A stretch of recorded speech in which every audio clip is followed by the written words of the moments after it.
Oh yeah. So you're still hungry, right? Good. Food's coming. Raelinda's up. You're hungry for a nice story? Raelinda, yeah? Give her a hand. Give her a nice hand. All right.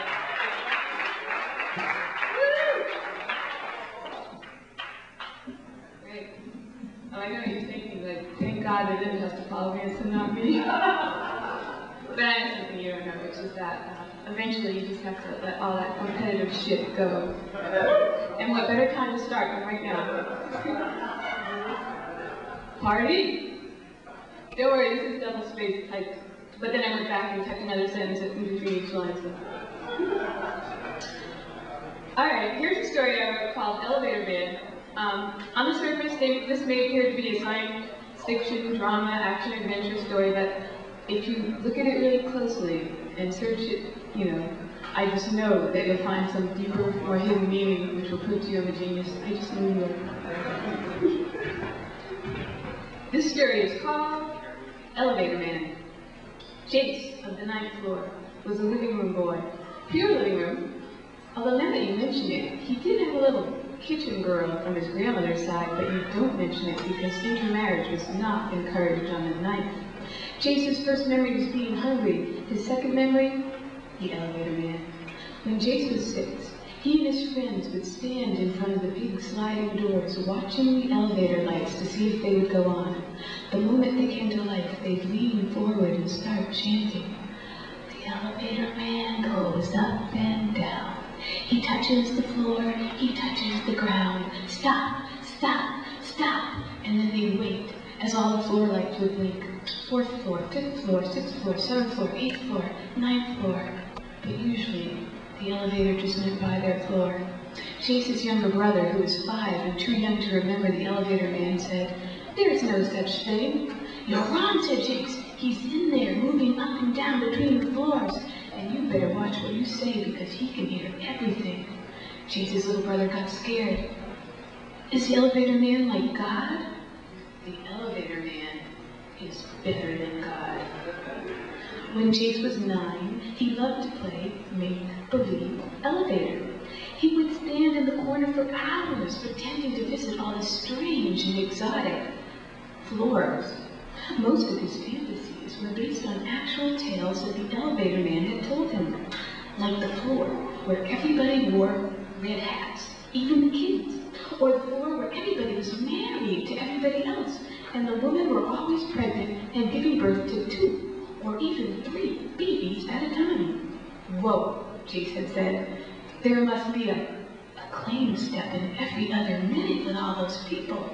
"Oh no," said the elevator man. "They never claim step. No sir, not on that floor." "Well then where do they all fit?" Jace's floor was overcrowded even with women having only 1 baby, and they didn't live very long usually. "There's always plenty of room up there," said the elevator man. "Because they all die when they're 15. "No way," said Jace. "Yes way, and they do it on purpose, just like that. They take a pill and they die." "But what if they don't want to?" "Oh, they look forward to it. You see, Jace, on that floor, they believe that after they die, they get reincarnated on the next floor up for another 15 years. Eventually, they reach the top floor, and they go to heaven." This had made Jace feel a little weird. He didn't know too much about religion because he was only 8 and not yet a man, but he did know that there was a God, and that God was very angry with people for ruining his planet. That's why people had to live inside all the time, and that's why our American Army had painted all the windows black for the good of the people. Once a year, our American Army gave the elevator man a crate of food rations for each floor to supplement what the farmers grew in all the bathrooms. But it was never enough. That's because there's only supposed to be 1 family living in each apartment, not 7, the elevator man had fumed. "They should send you people up some rubbers." Jace's ears perked up instinctively. What are rubbers?"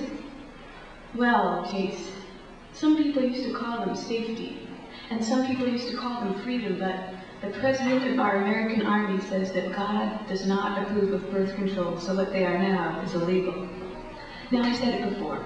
Jace was a living room boy, which meant He was from the poorest family. His family didn't produce anything that you could eat. In order to get by, they would pluck the many-colored yarns from their earth-tone shag rug and weave them into little headbands that the people on the 14th floor used in their religious ceremonies.